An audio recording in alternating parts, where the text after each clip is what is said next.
حضرت حاجی امداد اللہ مہاجر مکی رحمۃ اللہ فرماتے تھے جتنا شیخ کے ساتھ حسن ظن ہوتا ہے اتنا اللہ تعالیٰ کے فضل کی بارش ہوتی ہے. غلو سے بچنا چاہیے. یہ بھی نہیں ہے کہ شیخ میرا ساری دنیا کے اولیاء اللہ سے افضل ہے، یہ غلو ہے. ہاں، انفع ہونے کا اعتقاد ہو کہ میرے لیے سب سے زیادہ مفید ہے، انفع ہونے کا اعتقاد ضروری ہے. افضل ہونے کا اعتقاد جائز نہیں کہ سب سے افضل ہے. تو غلو سے بچنا ہے، اس سے نور باطن نکل جاتا ہے. حکیم الامت فرماتے ہیں جو شیخ کامل ہوتا ہے وہ قطب الارشاد ہوتا ہے، وہ ملہم ہوتا ہے، اس پر الہام کا سلسلہ جاری رہتا ہے. باطنی امور میں اجتہاد کا دروازہ بند نہیں ہوا. فرماتے ہیں کہ تصوف باطنی فقہ ہے. حکیم الامت تھانوی رحمۃ اللہ فرماتے ہیں تو وہ جو شیخ کامل ہوتا ہے وہ قطب الارشاد ہوتا ہے، وہ ملہم ہوتا ہے، وہ نائب نبی ہوتا ہے. اس سے تعلق سے قلب میں قلوب میں برکتیں آتی ہیں. شرط اس سے اعتقاد ہے. اعتقاد کو قطع کر دے تو وہ برکات کا سلسلہ بھی پھر موقوف ہو جاتا ہے. تو شرط اس سے اعتقاد ہے. حضرت حاجی امداد اللہ مہاجر مکی رحمۃ اللہ نے فرمایا جتنا شیخ سے حسن ظن ہوگا اتنا اللہ کے فضل کی بارش ہوگی، اتنا اللہ کے فضل کی پھر بارش ہوتی ہے.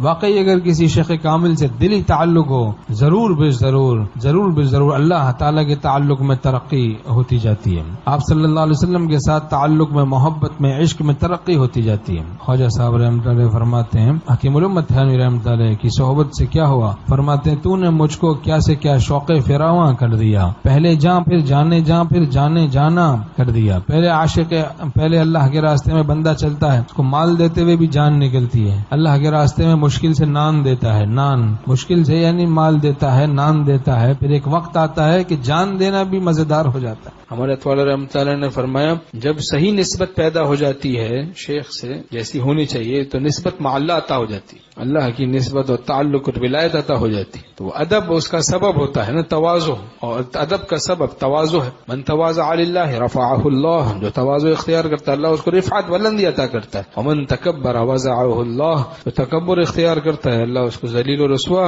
کر دیتا ہے. صرف شیخ ہی سے محبت ہے، باقی اسی کا ادب ہے، اور باقی سب کی بے ادبی ہے. یہ نہ ہو شیخ کا ادب بہت زیادہ ہو، باقی لوگ بھی باورچی جو ہے اس کی بھی ایک نسبت کی وجہ سے اس کا ادب ہو، اس کے پڑوسیوں کا بھی ادب ہو، اس کے پڑوس کی وجہ سے غلامی ہو، محبت ہو، ادب ہو. عشق تو سراپا ادب ہوتا ہے، سارے آداب آ جاتے ہیں عاشقوں. فیض مرشد سے انہیں سارے ترانے آئے، حب شیخ مفتاح سعادت دارین. حکیم الامت تھانوی رحمۃ اللہ فرماتے ہیں شیخ کی محبت دونوں عالم کی کامیابیوں کی کنجی ہے، اور سارے مقامات باطنی حب شیخ سے سالک کو مل جاتے ہیں. المرء علی دین خلیلہ فلینظر احدکم من یخالل. حدیث شریف میں ہے ہر شخص اپنے گہرے دوست کے دین پر خود بخود ہو جاتا ہے، پس تم دیکھ لو کس کو اپنا گہرا دوست بنا رہے ہو.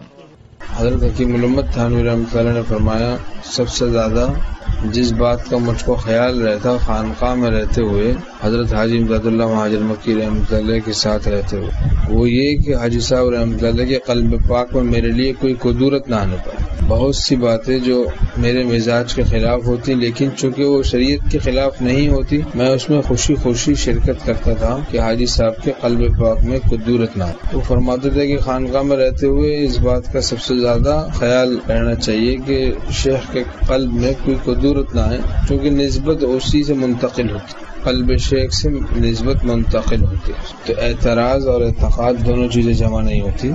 بے جا اعتراض کا سبب اکثر جہالت یا پھر تکبر ہوتا ہے. اللہ تعالیٰ صحیح سمجھ دین کی نصیب فرمائے.